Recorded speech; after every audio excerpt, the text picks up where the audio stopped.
Hello and welcome to English with Confidence. If this is your first time here, I'm really glad you found us. Sometimes, the biggest lessons come from the moments we wish we could take back. Today's story is one of those moments, and what it taught me about listening carefully, not just speaking confidently. I want to tell you about the meeting I completely misunderstood, and the mistake that almost cost me my job. My name is Carlos, and 8 months ago I was hired at a marketing company in a new city.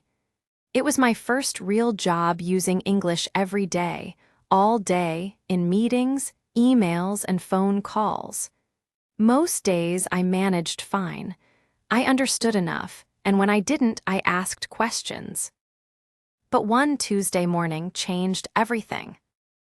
My manager, Mr. Reeves, called a quick meeting before lunch. He was in a hurry that day, speaking fast, moving between topics quickly. He said, "Carlos, I need you to send the updated proposal to the client today. Just the summary section, not the full document. They only need the summary for now." I nodded, writing quickly in my notebook. But in my rush to keep up, I misheard one important detail. I wrote down, "Send the full proposal today," instead of just the summary. I didn't realize my mistake. I felt confident, actually. I thought I understood everything clearly. That afternoon, I prepared the email carefully. I attached the entire proposal, 40 pages long, including sections that weren't ready yet, sections with rough numbers, and one page that included confidential pricing information meant only for internal use. I sent it to the client without a second thought. An hour later, my phone rang. It was Mr. Reeves, and his voice sounded tense. "Carlos, can you come to my office right now?" My stomach dropped immediately. Something was wrong. I walked to his office, and he was standing, holding a printed copy of the email I had sent. "Carlos," he said, "I asked you to send only the summary. You sent the entire proposal, including the internal pricing page. The client already saw it." For a moment, I couldn't speak. My mind raced backward, trying to understand what had happened. Then it hit me. I had misunderstood him completely that morning. "I'm so sorry," I said, my voice shaking slightly. "I thought you said to send the full proposal. I misunderstood. This is my mistake completely." Mr. Reeves rubbed his forehead, clearly frustrated. "This is a serious problem, Carlos. That pricing information wasn't supposed to leave this building yet." I stood there, feeling smaller by the second. Part of me wanted to explain, to blame my English, to say it wasn't really my fault because I didn't understand fast enough. But I stopped myself. Making excuses wouldn't fix anything. Instead, I said, "I understand this is serious.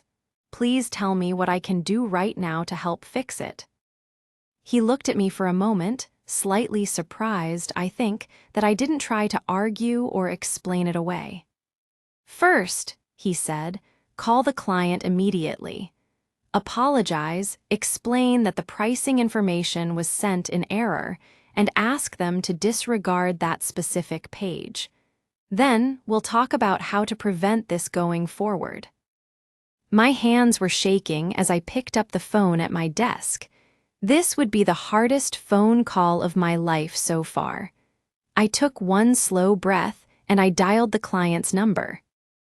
"Hello, this is Carlos from the marketing team. I'm calling about the proposal I sent this afternoon." The client, a calm-sounding woman, answered, "Yes, we received it. It was quite detailed." "I need to apologize," I said. "There was a mistake on my part. The pricing page included in that document was internal information, not meant to be shared yet. Could I ask you to please disregard that specific page and I'll follow up with the correct summary right away." There was a short pause, and I braced myself for anger. Instead, she said, "Oh, no problem at all. Thank you for catching it and letting me know so quickly. I'll delete that page now." I felt a wave of relief so strong, I almost sat down right there on the floor. "Thank you so much," I said. "I really appreciate your understanding." After the call, I went back to Mr. Reeves's office and told him what happened. He nodded slowly. "Good, that's handled well." Then he paused and said something I didn't expect. "Carlos, mistakes happen, especially in a second language, in a fast-moving job. What matters more is how you handle it afterward. You didn't hide, you didn't blame anyone else, and you fixed it quickly. That says a lot about you." I went home that night feeling exhausted, but also strangely proud in a complicated way. I had made a real mistake, a serious one, but I had also faced it directly, instead of running from it. From that day forward, I changed one small habit. In every meeting, if I wasn't completely sure I understood an instruction, I repeated it back out loud, in my own words, before leaving the room. "So, just to confirm, you want me to send only the summary, is that right?" That one small habit alone prevented several other misunderstandings over the following months. Looking back now, I understand that speaking a second language at work isn't just about finding the right words. It's also about having the courage to ask again when you're not sure, and the courage to own a mistake honestly when it happens, instead of hiding behind excuses. If you've ever made a mistake in English at work or in school and felt embarrassed or afraid because of it, I want you to remember something. The mistake itself rarely defines you. How you respond to it does. Before we finish today, let's remember a few useful words from this story. Misunderstood, this means you understood something incorrectly. Confidential, this means private information not meant to be shared publicly. Frustrated, this means feeling annoyed or upset because of a problem. Disregard, this means to ignore or not pay attention to something. Confirm, this means to check that something is correct or true. Try making a sentence with one of these words and write it in the comments below. I'd love to read what you write. I hope Carlos's story reminded you today that mistakes in a second language don't make you less capable, they make you human. As someone once said, it's not the mistake that matters, it's what you do next. Every time you ask a question to make sure you understood correctly, you're not showing weakness, you're building real confidence, the kind that lasts.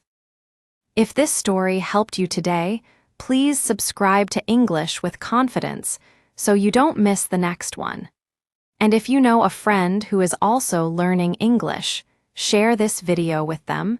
You might be exactly the encouragement they need today. Thank you for spending this time with me. Keep practicing, keep believing in yourself, and I'll see you in the next story.